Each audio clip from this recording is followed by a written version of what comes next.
Půjdu jej zítra sbírat do hory. Tam je v této době nejlepší. Pozdrav pán Bůh, babičko Kořenářko. Sbíráte bylinky? No to jsem se ale lekla.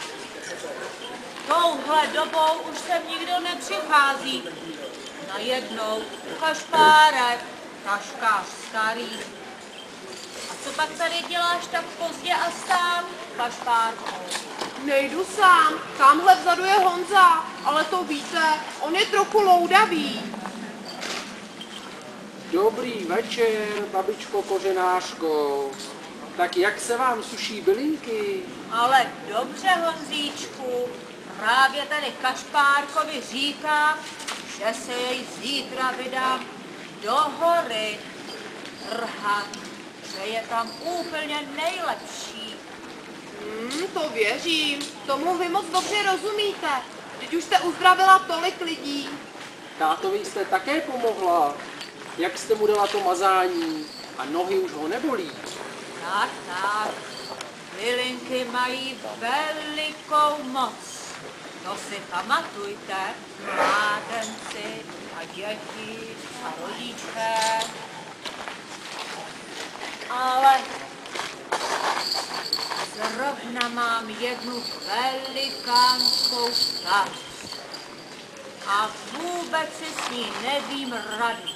A jakou starost máte, babičko? Vyprávějte. Vy, taková zkušená žena, že byste si nevěděla rady?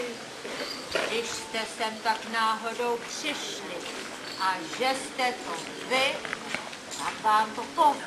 Tak už vyprávějte.